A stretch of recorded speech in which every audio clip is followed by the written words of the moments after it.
Hello friends, नमस्कार, good morning. आप सभी का बहुत बहुत स्वागत है आपके अपने channel triple C wifi study पर। आज की इस क्लास में आप सभी के लिए 20 मोस्ट इंपॉर्टेंट क्वेश्चन बताएंगे और ये सभी प्रश्न आपके होने वाले ट्रिपल सी एग्जाम के लिए काफ़ी इंपॉर्टेंट हैं। सो आप सभी इस क्लास को लास्ट तक जरूर देखें। और जिन बच्चों का एग्जाम हो, आप सभी जो भी क्वेश्चन याद रहें, आप अपने क्वेश्चन हमें ज़रूर भेजें। क्वेश्चन आप हमें मेल कर सकते हैं info.triplec-wifi-study@gmail.com पर। इसके अलावा आप हमें व्हाट्सअप कर सकते हैं 9452299336 पर। ठीक है, तो चलिए स्टार्ट करते हैं। जो भी बच्चे आ चुके हैं, आप सभी एक बार क्लास को शेयर कर दें ताकि और भी बच्चे और भी साथी इस क्लास को ज्वाइन कर सकें। और आज का सबसे पहला क्वेश्चन आपसे पूछा है QR कोड कैसा होता है। तो आप सभी को बताना है QR कोड कैसा होता है, 2D, 3D, 4D या फिर none of these.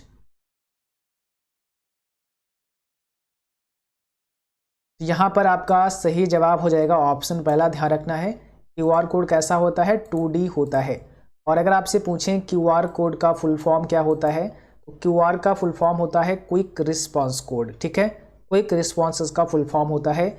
QR code को किसके द्वारा विकसित किया गया, तो याद रखना है डेंसो वेब के द्वारा इसको विकसित किया गया। अगला क्वेश्चन देखिए, पूछा है डिलीट की कर्सर के किस तरफ के वर्ड को मिटाती है। जो डिलीट की होती है वो कर्सर के किस तरफ के वर्ड को डिलीट करती है, लेफ्ट साइड की, राइट साइड के, बोथ या नन ऑफ दीज। तो यहाँ पर आपका सही जवाब हो जाएगा ऑप्शन बी, राइट साइड। ठीक है, जो डिलीट की आप प्रेस करते हैं, तो डिलीट की प्रेस करने से आपके कर्सर के जो राइट साइड में वर्ड होता है वो डिलीट होता है। क्वेश्चन अगला पूछा है, ईमेल में यूजर नेम और डोमेन नेम को कौन अलग करता है। तो आपको बताना है ईमेल में यूजर नेम और डोमेन नेम को कौन अलग करता है।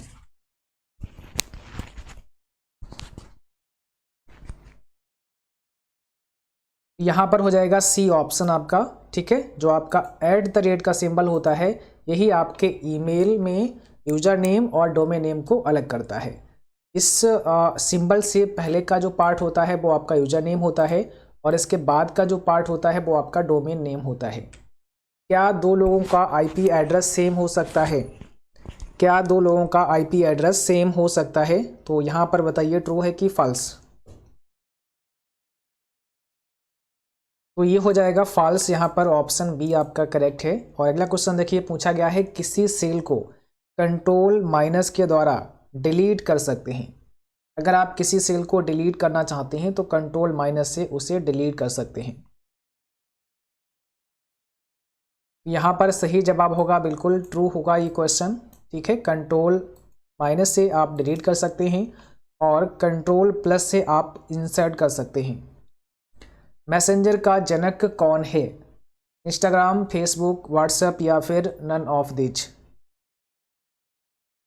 या फिर कई बार ऐसे भी पूछा जाता है कि मैसेंजर किससे संबंधित है, इस प्रकार से भी क्वेश्चन आता है, मैसेंजर किससे संबंधित है। तो ध्यान रखना यहाँ पर हो जाएगा ऑप्शन बी, फेसबुक। ठीक है, फेसबुक आपका राइट आंसर है।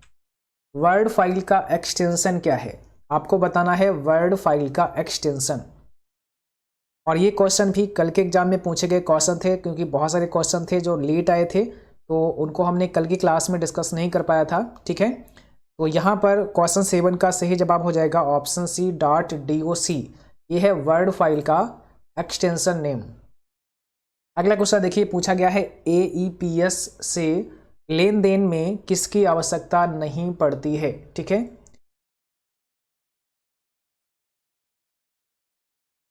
AEPS से लेन देन में किसकी आवश्यकता नहीं पड़ती है। आपका सही जवाब यहाँ पर क्या हो जाएगा?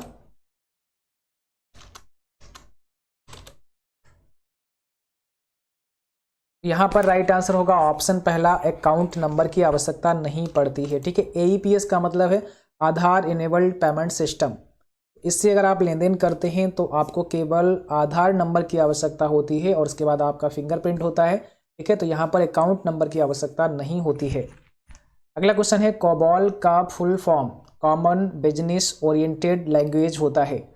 कोबॉल का फुल फॉर्म है common business oriented language. True है कि फॉल्स? तो यहाँ पर इसका जवाब होगा ट्रू, ऑप्शन पहला करेक्ट है। और अगला क्वेश्चन पूछा गया है, डिजी लॉकर में कितने साइज की फाइल अपलोड कर सकते हैं। आपको बताना है डिजी लॉकर में कितने साइज की फाइल आप अपलोड कर सकते हैं। यहाँ पर ध्यान रखना है, ऑप्शन पहला हो जाएगा 10 MB। 10 MB साइज की फाइल को आप डिजी लॉकर में अपलोड कर सकते हैं, ठीक है। और एक बार कुछ इस प्रकार से भी क्वेश्चन पूछते हैं कि डिजी लॉकर में किसकी आवश्यकता होती है या डिजी लॉकर यूज़ करने के लिए किसकी आवश्यकता होती है, तो ऑप्शन होगा फिर आपका करेक्ट आधार कार्ड। अगर ऑप्शन में दिया है तो आधार कार्ड आपका सही जवाब होगा, कि इस प्रकार से भी क्वेश्चन आपके एग्जाम में आता है डिजी लॉकर से संबंधित, ठीक है।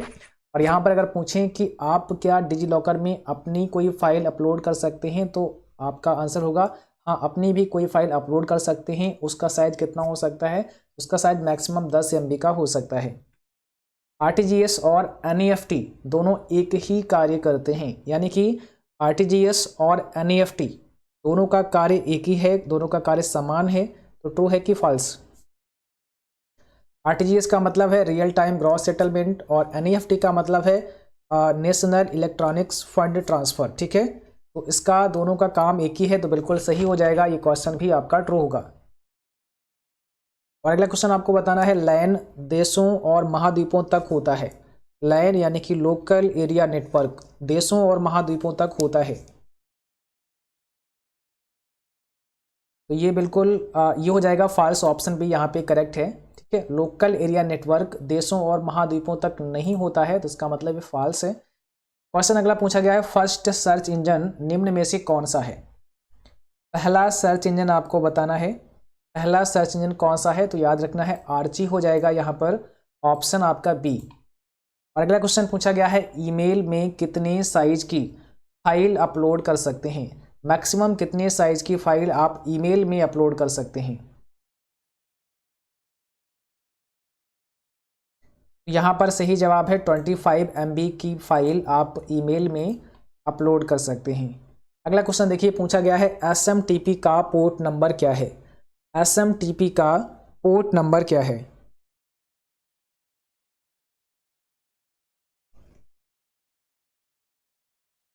यहाँ पर हो जाएगा सी ऑप्शन 25। SMTP यानी कि सिंपल मेल ट्रांसफ़र प्रोटोकॉल का जो पोर्ट नंबर है वो कितना है, 25 है। कैल्क का फाइल एक्सटेंशन क्या है, कैल्क का फाइल एक्सटेंशन, तो यहाँ पर हो जाएगा .ods। अगला क्वेश्चन देखिए TCP/IP में कितनी लेयर होती हैं। TCP/IP में यानी कि ट्रांसमिशन कंट्रोल प्रोटोकॉल और इंटरनेट प्रोटोकॉल में कितनी लेयर होती हैं, तो राइट आंसर होगा यहाँ पर डी 4, यानी कि 4 लेयर होती हैं। अगला क्वेश्चन देखिए CPU का कौन सा भाग आकलन करता है और निर्णय लेता है। यहाँ पर हो जाएगा आपका ऑप्शन नंबर पहला arithmetic logic unit. Next question पूछा है CMOS का फुल फॉर्म क्या होता है। यहाँ पर करेक्ट आंसर है ऑप्शन पहला कंप्लीमेंट्री मेटल ऑक्साइड सेमीकंडक्टर। और अगला क्वेश्चन बताना है आपको EDP का पूरा नाम क्या होता है। EDP का फुल फॉर्म आपको बताना है।